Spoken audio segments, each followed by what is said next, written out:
अस्सलाम वालेकुम everyone and welcome to my vlog. आज की वीलॉग में आपको बताना चाहती हूँ कि एक स्मार्ट हाउसवाइफ अपने घर को ऑर्गेनाइज्ड और मेंटेन कैसे रख सकती है। जब मेरा दिन शुरू होता है तो मैं अपने घर के तमाम कॉर्नर्स का एक दफ़ा जायज़ा लेती हूँ।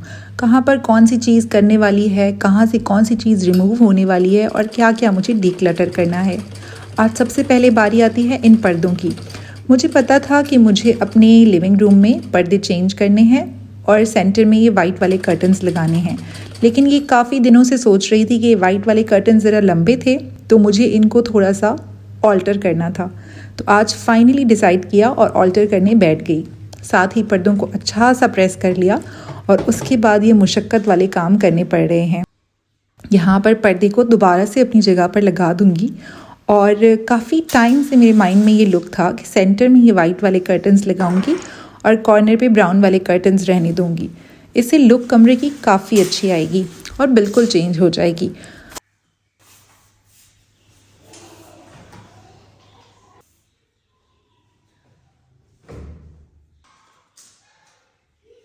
इस तरह आपके माइंड में हर वक्त क्रिएटिविटी चलती रहती है। आप लोग हर वक्त अपने माइंड में सोचते रहते हैं कि आज मुझे घर की कौन सी चीज़ को किस साइड पे रखना है और कौन सी चीज़ को ठीक करना है। ये औरतों का माइंड होता है ना कि इतना क्रिएटिव होता है और हम छोटे छोटे चेंजेस से ही अपने घर को ब्यूटीफुल बना सकते हैं। हर दफ़ा मार्केट से एक्सपेंसिव प्रोडक्ट्स लाने की ज़रूरत नहीं पड़ती। कभी कभी घर में मौजूद चीज़ों को ही यूटिलाइज़ करके घर में छोटे छोटे चेंजेस लाए जा सकते हैं। और कहते हैं ना, औरतें किसी से कम नहीं। अगर हम औरतें चाहें ना तो सब कुछ चेंज कर सकती हैं, हर काम कर सकती हैं। सिर्फ अगर बिस्मिल्लाह रहमान रहीम पढ़कर अपने दिन के काम शुरू करेंगे ना तो कोई काम मुश्किल भी नहीं लगेगा और चीज़ें बहुत आसानी से और बहुत आराम से सॉर्ट आउट होती जाएंगी।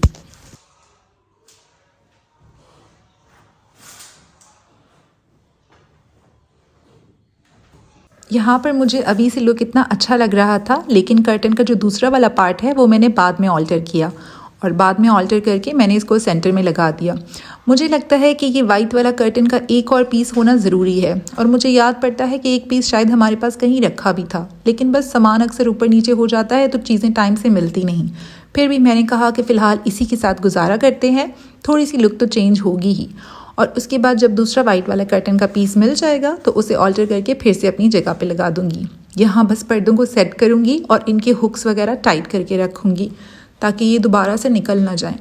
काम काफ़ी मुशक्क़त वाला था, बार बार हाथ को बहुत ऊंचा करना पड़ रहा था, लेकिन उसके बावजूद भी जब दिमाग में एक ट्रांसफॉर्मेशन आइडिया आ गया था ना तो मैंने कहा था कि आज तो उसे करके ही रहूँगी।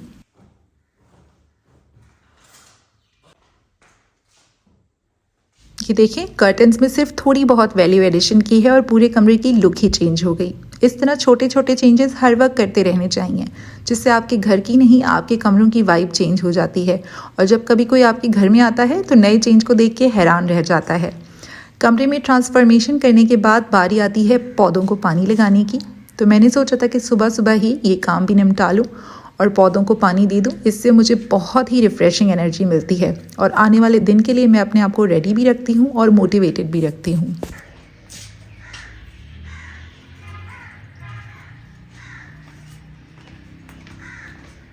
आज धूप इतनी अच्छी लग रही थी, बिल्कुल ऐसा लग रहा था कि बाहर वाली फीलिंग आ रही थी।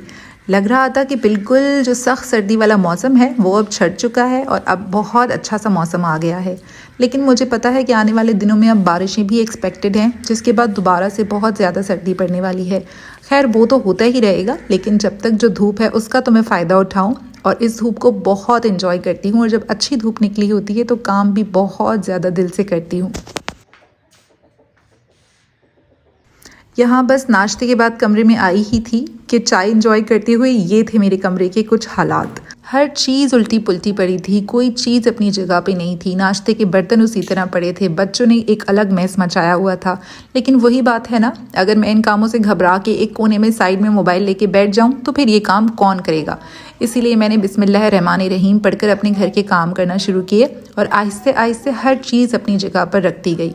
इस तरह से मैं अपने आप को हर वक्त मोटिवेट करती रहती हूँ कि बस थोड़ा सा काम और है, बस थोड़ा सा काम और करना है। और जब बिस्मिल्लाह पढ़ के अपने घर के काम शुरू करती हूँ ना, तो चीज़ें बहुत आसान लगने लगती हैं और काम बड़ा जल्दी जल्दी हो जाता है। इस तरह से गंदी बेडशीट को रिमूव किया, साथ जो बेड वाला कवर है वो भी काफ़ी ख़राब हो गया था, उसको भी रिमूव किया और एक नई बेडशीट अपने बेड पे बिछा ली। मैं कमरे की सेटिंग का आगाज़ हमेशा बेडशीट चेंज करने से करती हूँ, क्योंकि उससे मुझे बहुत रिफ्रेशिंग वाइब मिलती है।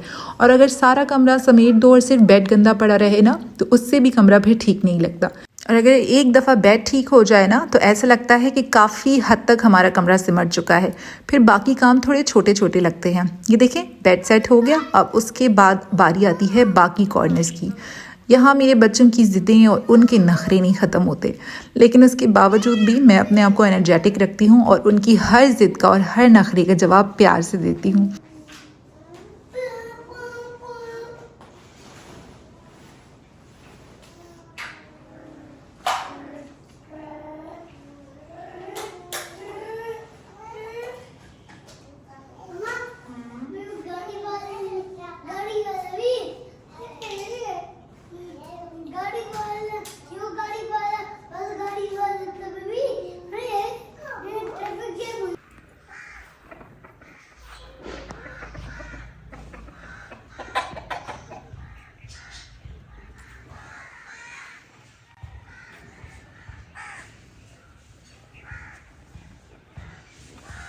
एक तरफ बेड समेटा तो दूसरी तरफ सोफ़े का कोई हाल नहीं था। दुनिया जहान के कपड़े, चादरें, हर कुछ यहाँ पड़ा था। तो सबसे पहले सोचा कि इन चीज़ों को अपनी अपनी जगह पे रखती हूँ। उसके बाद नाश्ते के बर्तन समेटे, उन्हें वॉश किया और उसके बाद जो टेबल पर मैस मचा हुआ था उसको साफ़ किया। इस तरह से वन बाय वन अगर अपने कामों को लेकर चलेंगे ना, तो बहुत ज़्यादा बर्डन फील नहीं होगा और काम भी टाइमली निमटता रहेगा।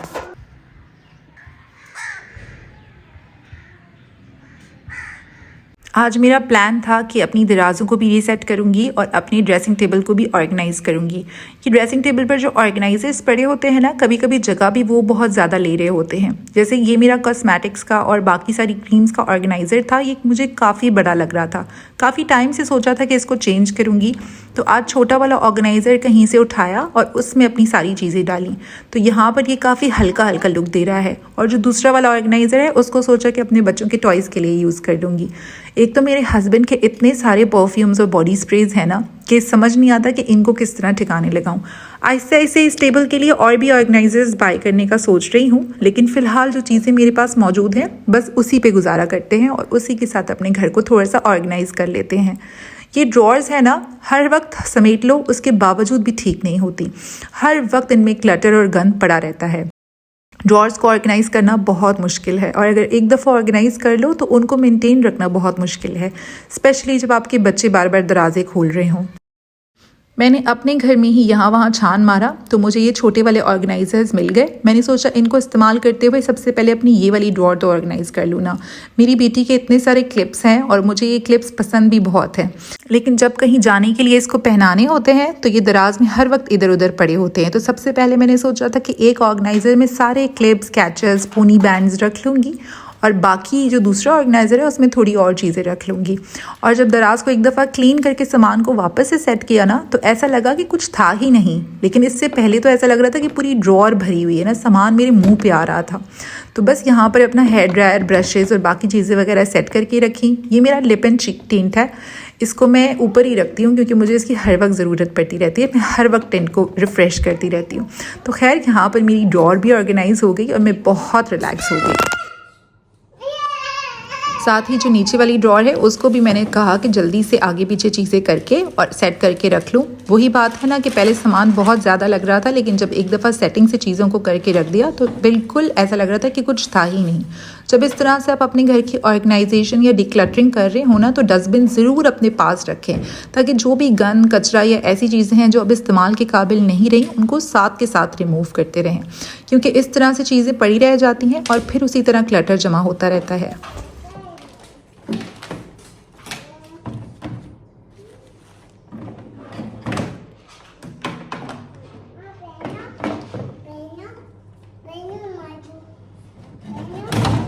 आपने नोट किया होगा कि जब भी आप कोई कंस्ट्रक्टिव काम कर रहे होते हैं ना, आपके बच्चे आपको बार बार डिस्ट्रैक्ट करते हैं, लेकिन आपने बिल्कुल भी घबराना नहीं और आपने बिल्कुल भी डिस्ट्रैक्ट नहीं होना, बल्कि आपने उनको साथ साथ रिस्पॉन्ड करते रहना है। अब इसको कहीं से ये पुरानी बिब मिल गई थी जो मैंने इसको कभी छोटी थी तो पहनाती थी। अब इसने कहा कि ये मुझे पहना दो, फिर थोड़ी देर बाद इसने कहा कि ये मेरी उतार दो। तो बस ये काम तो चलते रहते हैं। उसके बाद ये जो मेरे बेड साइड वाला ड्रॉर है ना, इसके अंदर कोई सामान नहीं रखा, इसके अंदर सिर्फ ये सॉक्स रखे हैं और ये सॉक्स बिला वजह इस ड्रॉर में पड़े हैं। तो मैंने कहा कि इन सॉक्स को जो सॉक्स वाला ऑर्गेनाइज़र है उसके अंदर डाल के रखूँगी और इसको फ़िलहाल क्लटर फ्री करूँगी।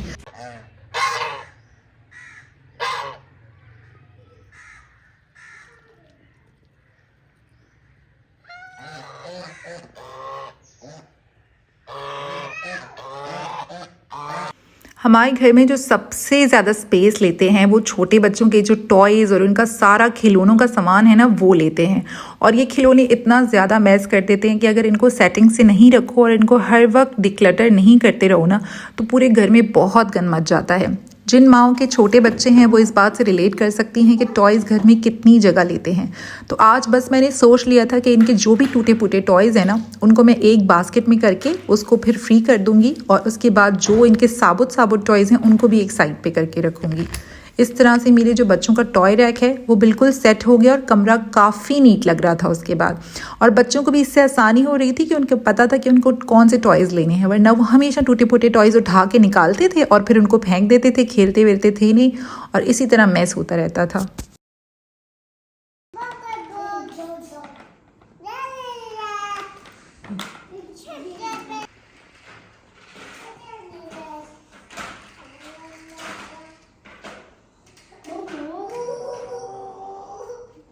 बाकी सारे कामों से फ्री होके मैंने सोचा था कि लॉन्ड्री को सबसे आखिर में करूँगी, क्योंकि मुझे पता है कि लॉन्ड्री थोड़ा सा टाइम तो लेती ही है। काफ़ी दिनों बाद अच्छी सी धूप निकली थी ना, तो सारे कपड़े ड्राई हो गए थे।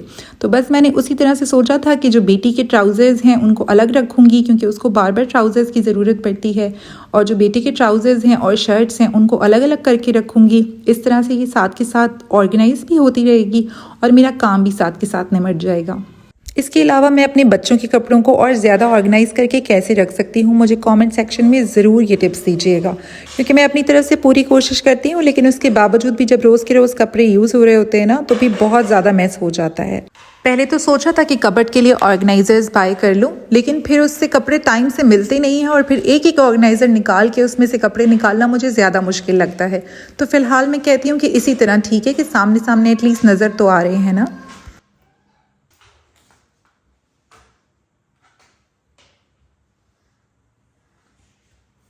सर्दियों के कपड़ों से मैं अब इतनी ज़्यादा तंग हो गई हूँ ना कि अब मैं दुआ करने लगी हूँ कि जल्दी से गर्मी आ जाए, क्योंकि उसमें एटलीस्ट इतना क्लटर तो नहीं होता।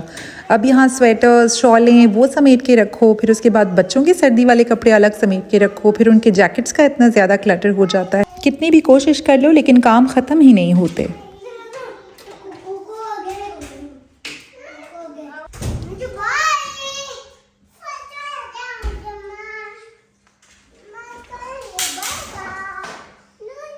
यहाँ बस अपनी वार्डरोब को अच्छी तरह से ठीक करके हैंग कर दिया है और इसको भी साथ के साथ में रख देती हूँ। इसके बाद मेरा जो दूसरा बेडरूम है वो अब बेडरूम की तरह लग रहा है। पहले तो कपड़ों का इतना ज़्यादा क्लटर था कि बेडरूम नज़र ही नहीं आ रहा था, लेकिन शुक्र है कि अब ये रेस्ट करने के तो कम से कम काबिल हो गया है। उसके बाद सबसे आखिर में मैंने कहा था कि किचन को थोड़ा सा नीट करूँगी। वैसे तो बर्तन धोते हुए मैंने किचन को थोड़ा सा साफ़ कर लिया था, लेकिन शेल्फ पे कपड़ा मारना रह गया था। तो जब सारा दिन की क्लीनिंग वगैरह कर लेती हूँ ना, तो उसके बाद एक दफ़ा शेल्फ पे ज़रूर कपड़ा लगाती हूँ।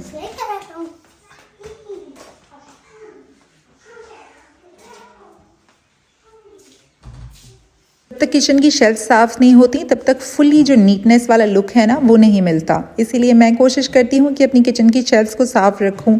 साथ माइक्रोवेव के ऊपर और फ्रिज के ऊपर एक कपड़ा लगाना ज़रूरी होता है, क्योंकि इस पे सारा दिन इतने गंदे हाथ लग रहे होते हैं ना कि ये हर वक्त कितना भी क्लीन कर लो लेकिन गंदा रह ही जाता है।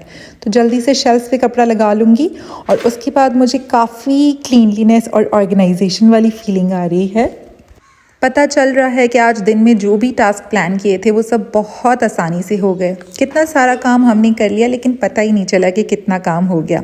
इसी तरह जब अपने आप को मोटिवेटेड रख के और अच्छी अच्छी फीलिंग लेके घर के काम करना स्टार्ट करते हैं और सबसे पहले बिस्मिल्लाह पढ़ लेते हैं तो चीज़ें बहुत आसान हो जाती हैं। ये मेरा उन तमाम हाउसवाइफ्स को टिप है जो घर के कामों से घबराती हैं, टेंशन में आ जाती हैं और सोचती हैं कि आज सारा का सारा काम कैसे होगा। दूसरा सबसे इम्पॉर्टेंट बात ये कि सुबह सुबह नाश्ते के बाद अगर मोबाइल लेके बैठ जाएंगी ना तो फिर तो घर का कोई काम नहीं होगा। इसीलिए पहले कोशिश करें कि घर के काम निपटा लें, कुकिंग वगैरह से फ्री हो जाएं।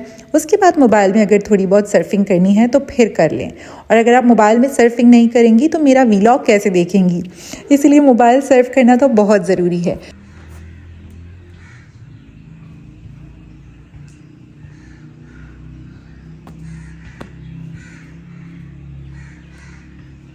अगर आपने मेरे वीलॉग को और मेरी टिप्स को एंजॉय किया है तो मेरे चैनल पर लाइक एंड कमेंट ज़रूर कीजिएगा और अगर अभी तक सब्सक्राइब नहीं किया तो सब्सक्राइब किए बगैर ना जाइएगा। इंशाल्लाह अगले वीलॉग में आपसे मुलाकात होगी। अपना बहुत ख्याल रखिएगा। अल्लाह हाफ़िज़।